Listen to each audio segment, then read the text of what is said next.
up is because yesterday the Daily Mail leaked more of the tape from the George Floyd arrest. True. Like the minutes leading up to the 8-minute tape that we've all seen, that horrible tape of Derek Chauvin kneeling on George Floyd's neck. True. Okay, the media should have covered this responsibly from the beginning. True. By including all the details, because maybe that would have led to a non-overcharge. And there are a few things in the minutes leading up to George Floyd, the situation that we've all seen with Derek Chauvin with his knee on George Floyd's neck. Wait, so is Ben Shapiro indicating... So wait, hold on.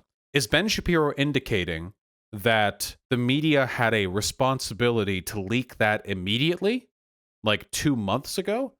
Because if that's the case, that is certainly not the case. I think that the media coverage of the murder of George Floyd was... You already went over this? Yeah! And I don't fucking care. Shut up! Now we're talking about Ben Shapiro's taking it. Jesus fucking Christ. Holy sheep. We already talked about this incredibly important event all everyone's talking about. Shut up! Jesus. Anyway, and Ben Shapiro is essentially saying that the media's coverage of George Floyd's murder was not taking into account the video footage they had access to, which was this body cam footage. But I think it was. I don't think anything about the new George Floyd takes. Anything at all. Or tape, sorry, not takes. The new George Floyd tape. I don't think anything about the new George Floyd tape changed the meaningful circumstances of the case. There are a bunch of things in the minutes leading up that cut against the homicide case against Derek Chauvin. Like what? Okay, so just to sum these up. Wait, hold on. So first of all, the top comment is innocent people were hurt and died because the media. We need to hold them accountable just as they held the cops accountable. So hold on for a second. What this comment is suggesting is that if the media had honestly covered the murder of George Floyd, it wouldn't have led to the protests. Which means that holding in with the logic of this comment, and with a lot of other conservatives I've seen talking, who have been saying that the media lied, the media is responsible for all of this death, that some of the incidences which took place in the new George Floyd tape provided information that would have kept people from protesting, which is very much not the case. He still died wrongfully. One, the police, when they arrest George Floyd, they tried to talk to him. They tried to be nice to him. They did this for many long minutes. When the police pulled up in the car, they immediately drew firearms and placed them on George Floyd. So, first of all, he's completely lying. Literally, they opened by pulling a firearm and putting it in his face. So that's a lie to begin with. Second of all, hey, doesn't fucking matter. You can be super fucking nice to someone and then murder them, and the murder is still bad. Completely irrelevant. Second, there were other people in the car, which I was not aware of. I didn't realize Floyd wasn't in the car alone. And those other people didn't resist the cops. They didn't resist arrest, and they're fine. And they're standing off to the side talking to the police, and they are completely fine. And? Third, you'll hear in these clips. So the first one was a lie and irrelevant. It was a lie and irrelevant, which is impressive. The second one is irrelevant. That George Floyd is begging and not to be put in the car. He says he would rather be on the ground than in the car. And he is saying, I cannot breathe, before he is even on the ground. Also irrelevant. First of all, being asked to be laid on the ground is not being asked to be murdered. And fourth of all, saying you can't breathe at point Y in time does not mean that you can be asphyxiated to death during point X in time, as it so happens. Those are actually, believe it or not, I used this example before, but if I'm complaining about a tummy ache, like my stomach hurt, and then Ben Shapiro pulls out a Glock and shoots me in the stomach, and then I say, again, my stomach hurts, the information is updated, now it hurts more, in fact, that would not be implicit permission for Ben Shapiro to just go, what do you mean? And then continue shooting me in the stomach. You already said. Now, first of all, let us establish this. You already established that your tummy hurt. Number one. Number two, you continue to complain about your tummy hurt after I shot you with my Glock.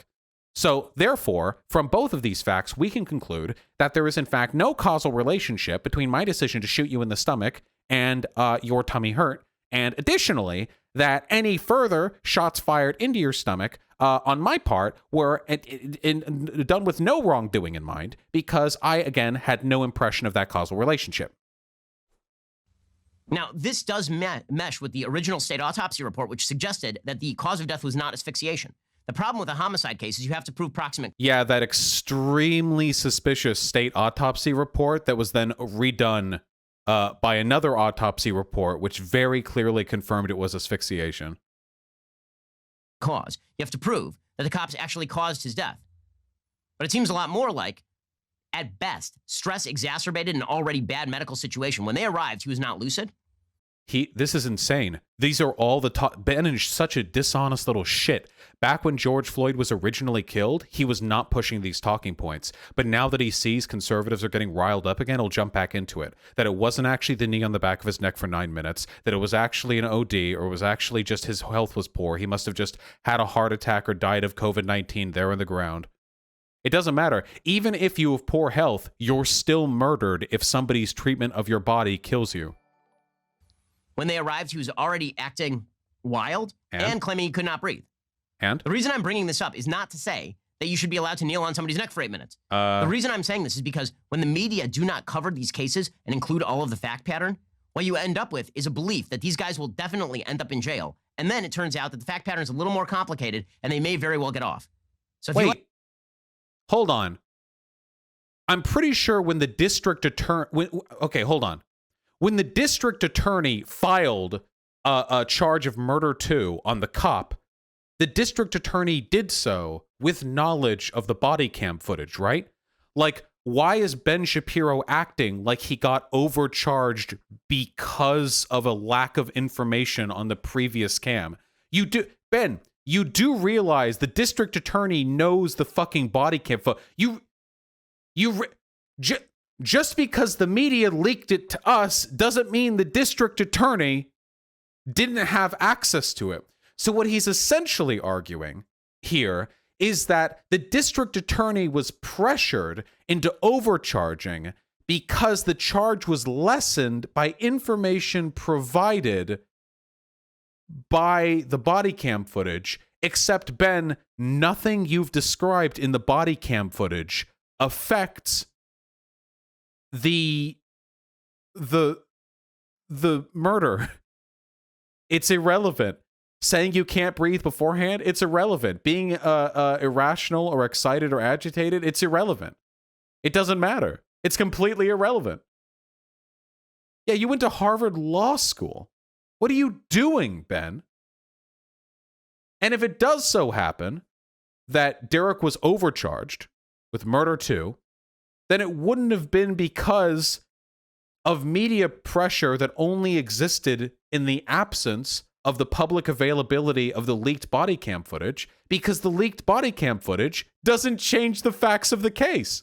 Even if it was an overcharge, this has nothing to do with the media. This has nothing to do with the media lying. This has nothing to do with public pressure. You have no fucking idea what you're talking about. Or actually, more likely, you do know what you're talking about. You know your audience doesn't know what you're talking about, so you can get away with saying whatever you want. Like the riots last time around, wait until the officers are acquitted because of the prosecutorial overcharge brought by AG Keith Ellison in Minnesota. Here's a little bit of the tape that was released yesterday. The media are not covering this tape. So wait. First of all, because it's gruesome. Second of all, because it's irrelevant. Third of all, because it's 2 months after the murder took place. Fourth of all, yeah, they are covering it. Fifth of all, you would have to demonstrate that the charge levied by the Attorney General was in any way, shape, or form influenced by or biased by media coverage that was then, and you would have to prove this too, only covered in the way it was because they did not immediately leak the body cam footage. Because again, it cuts against a lot of the case that's being made, namely that the officers knew that Floyd was dying and disregarded everything.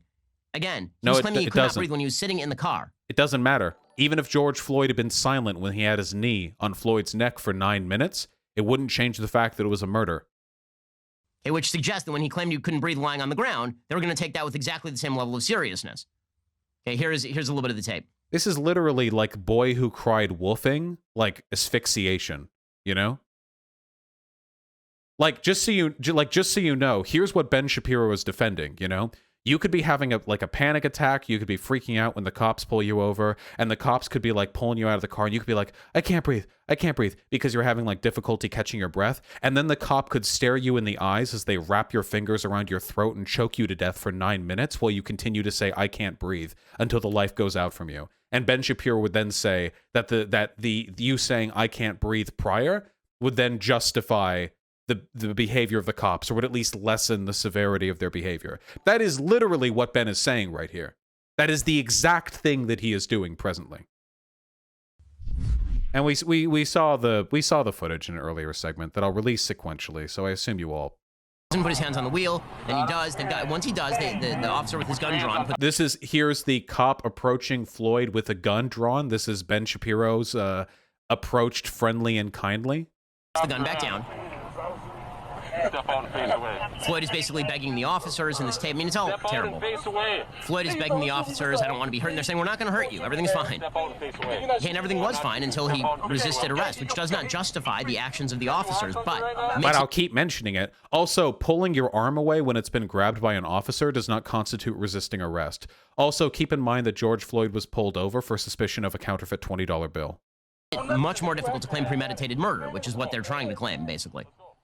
Okay, then he says he doesn't want to get in the car. He says, and they're saying to him, we'll open the window for you. They're saying, we'll open the window for you. We'll make sure that you can breathe. Right? These are not the actions of officers who deeply do not care about George Floyd. This is insane. He's literally, Well, you see, after they pulled him out of his car, they did not immediately bludgeon him over the head and shoot him. So as you can tell, they do not possess murderous intent, which is one of the prerequisites of murder 2. What are you talking about? Hold on. Here's what murder 2 requires.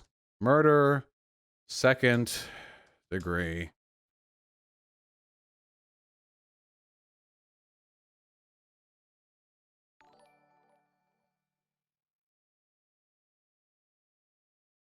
Murder in the second degree.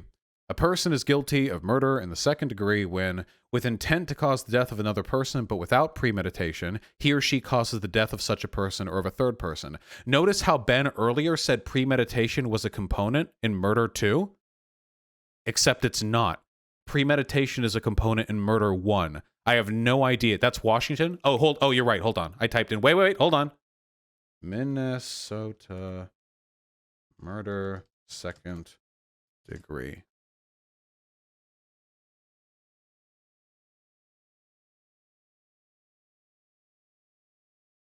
Minnesota second and third degree murder statutes. Here we go. Murder in the second degree. Minnesota law prohibits intentional and unintentional killings under most circumstances. Those killings prohibited as second degree murder include killing a human intentionally but without premeditation. Oh, even in Minnesota. That's interesting. I didn't think that qualifier would vary from state to state, but Ben, Harvard Law School graduate Ben, why are you talking about premeditation relative to murder in the second degree?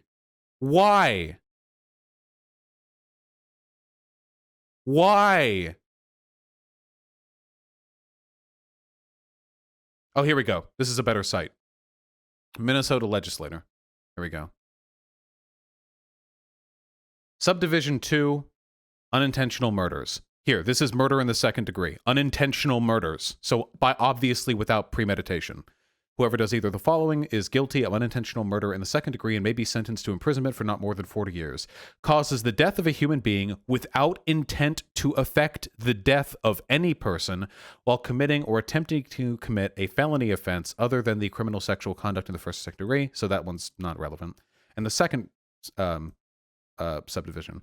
Causes the death of a human being without intent to affect the death of any person, while intentionally inflicting or attempting to inflict bodily harm upon the victim when the perpetrator is restrained under an order for protection and the victim is a person designed to receive protection under the order. As used in this clause, order for protection includes an order for protection issued under Chapter 51A, blah, blah, blah, blah, blah.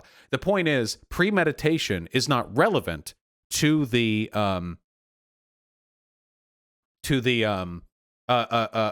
case here. Now, I'm not a lawyer.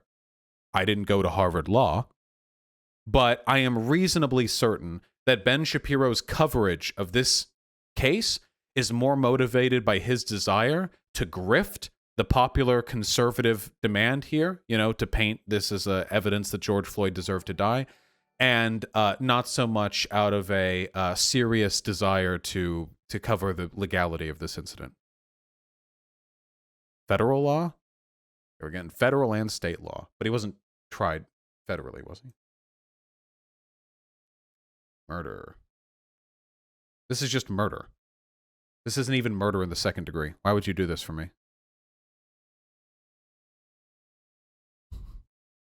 At least up to the point where he's on the ground, right, and actively resisting arrest. Here's a little bit more of the tape. Please, Jackie, come to me and stuff, man.